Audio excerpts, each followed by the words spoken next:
Welcome back. Welcome to another episode of Nain's Shorts. Today's topic, something that's worth discussing in my opinion. And it started, well, pretty much organically like it usually does. I sent Rick a video about a technique and we started talking about it, and it was like a really good technique from your back and somebody who was attacking you. And this was more centered towards women being attacked by a male or a smaller person being attacked by a bigger person in physical strength. And the technique works beautifully, and it's using your legs, stronger part of your body. But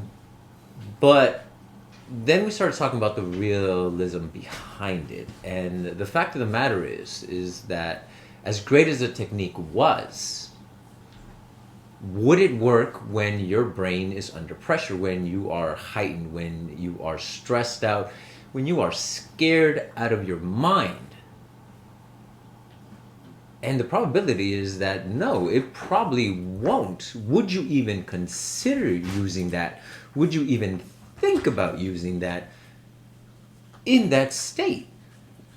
And I think it's something we definitely have to consider, because we can say that our stuff works really well and we can show it that it works really well at seminars and in front of people, because that is the realm in which we're used to doing it. We're comfortable, we feel safe, and we're not being pressured into making it work in a life or death situation, or not even that, just a street fight. A street fight where there are no rules, where there are nobody there to stop it if it goes too far. There is no 10 count, there is no ref, and there are no rules to say that person can't stomp on your head after they knock you out for however long they feel they need to. And this is a topic that comes up a lot in our training, because we have to wonder, and I think regardless of how well you've done in real fights or how little you've actually fought in street fights, it's something that has to be considered, because you take two sides of that argument and say, well, you know, this person has been in street fights, so everything that they're teaching must be right. Sure, to an extent, but that doesn't mean that the students that are learning it have been in the same type of street fights or have any experience in those street fights. So to say that they are going to do better than others in it is, well, a fallacy. Because until they actually get into it, until they feel that adrenaline, that fear, you don't know. And do we really want our students going out every week and getting into a fight just to test out what they learned, possibly getting into worse trouble legally or physically? Because some people might get really upset that you're winning and pull out a weapon, pull out a knife, pull out a gun, or call their friends and find you somewhere else after the fight to take care of their ego, their pride, which is probably what gets hurt the most in these things, because a lot of these fights are pride driven. And you have to wonder, okay, what's the solution to it? And this comes out in so many facets, because we've done rape prevention classes for women, and we tell them off the bat, everything we are going to show you, everything that we're going to teach you will not work. Will not work if you do not practice it. So there's that first step.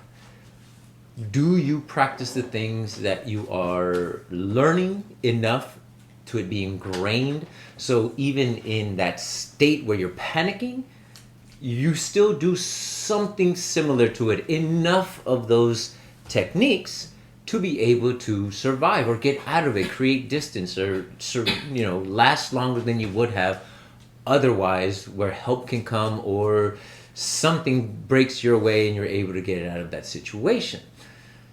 Now, that's the first step. The other step to that is the mental aspect of it, the psychology behind it. Because, again, we all feel fear. We all get desensitized. You hear stories of even professional fighters losing in real world situations because they're so ingrained in this one world of training. They're only used to doing it in the ring. They're only used to doing it with gloves, with refs, with rules. So they sort of become desensitized to this idea that outside of that realm, anything can go. Anything can happen. They can hit you with a stool. Their friends can jump in. It's no longer a fair fight. And you even hear quotes, people saying, if you ever find yourself in a fair fight, your tactics suck.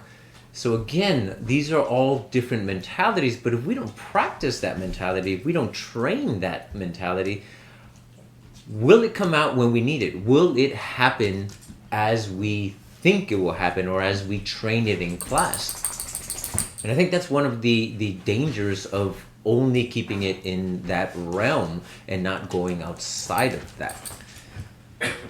So, what's the solution?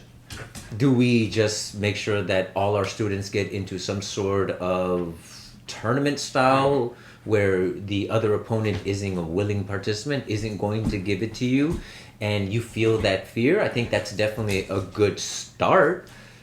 Is that enough? Maybe, maybe not. I don't know. Again, we hope that our students don't get into these real altercations where they have to defend their life. But hopefully what we're teaching them does. And that's the question. Is what we're teaching them enough to get them through this? Or is it just our hope? Because we went through some stuff, or you as an instructor went through some stuff, and you're like, yeah, this would have helped me, or this did help me. So all of a sudden we're teaching it to people under that same belief, but do we teach them the fear behind it, the aggravation, the total loss of belief when what you taught them doesn't work or doesn't work in that realm?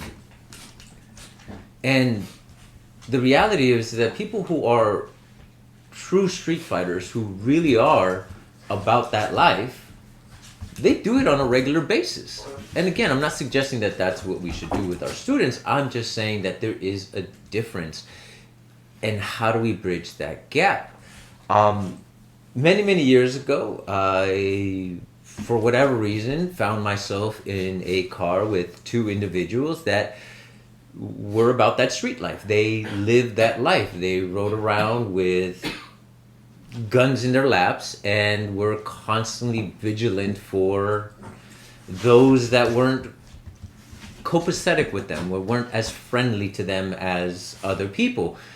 And I spent hours talking to this guy about his life and how he went about it. And I asked him straight up, I was like, hey, what was the first fight you were ever in? And he really couldn't remember. And at this point, he was in his mid-30s, which is already past the life expectancy of most people in that lifestyle. And I asked him, I said, okay, so what did you gain from all that? And a lot of the philosophy that he gave me through pure experience mirrored a lot of the philosophy that I've heard from other martial artists, especially the ones that were combat or realistically prone or directed towards actual combat.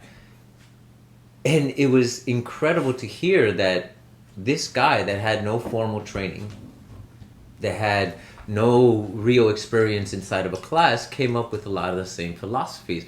The idea of there being no fair fight. He did whatever he had to win, because that was part of his survival. He started minimizing his movements. He said, if I can do it in 3 moves, why would I use 6 or 7?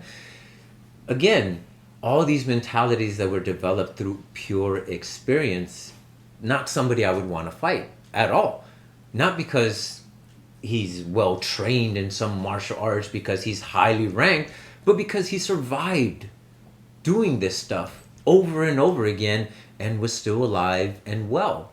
And that alone is a scary thought to imagine, being up against somebody, not knowing what they know, but possibly having survived a hell of a lot more skirmishes than I ever will. I mean, that's a daunting thing to fight against. That's pure experience, lifelong experience of somebody who's still around to take care of himself. Can we bridge the gap mentally with our students to get to that point? And if we can't, what are other alternatives? What are other ways that we can do it? We say, keep on practicing the things that we taught you, and then hopefully it becomes part of your nature so well that it will come out even in a stressful environment. But if we never test that stress, is that really true? And if they don't practice on their own except when they're in class, are we doing a disservice to them, or are they doing a disservice to themselves? How do we convince people to continue doing this work so it is ingrained in them? And for us, for the way that we teach, that's one of the major reasons we focus on the mentality or the psychology behind this, the bladed mind, because we want that to be so real in their heads that it becomes real when they move.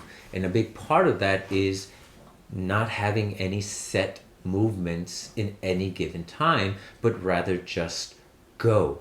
Just do everything you possibly can as long as you possibly can, and hopefully become something effective. And if your brain is geared to do that all the time, well, then the next step is then to refine the things that you do. It's already automatic.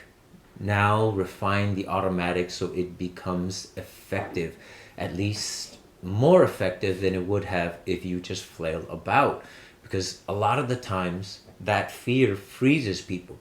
It keeps them from doing anything. And if we can get people to do something, even in that fearful state, they're a little bit better off than anyone else who just deer in the headlights, doesn't know what to do.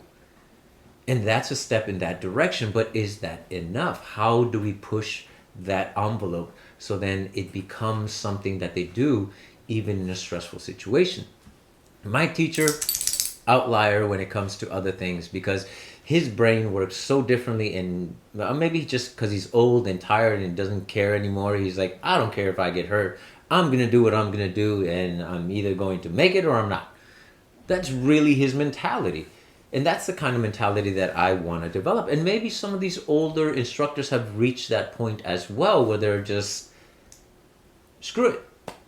I'm being attacked. I'm going to do what the hell I'm going to do, and it's either going to work or it's not. And in that reckless abandon, if you can call it that, is enough to kind of push them past that point and make what they do effective. And maybe that's the mentality we need to develop. I've heard it before, learn how to fight like an old man who doesn't want to move very much, who doesn't have the strength to do a bunch of things, who's going to be direct and just cause as much damage as he possibly can. And if that's enough, that's enough. And if it isn't, continue causing as much damage as you possibly can, and then hopefully survive that situation. But again, that's not something that you develop physically. Sure, there are moves that you can practice over and over again. There are ways that you can trigger movement based on somebody's flinching and that sort of thing. But if we don't have the mentality to really push through and get to that point, well then, will that work? Will all our training really become effective? Will we still be sharp enough to do something in a heightened situation? Well, if you don't practice it, definitely not.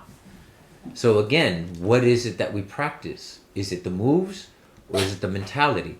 The psychology behind the idea that I have to do everything I possibly can. Scratch, bite, pull, scream, whatever it is that I need to do to get out of this situation outside of the controlled environment in which we learn these moves in to be able to survive.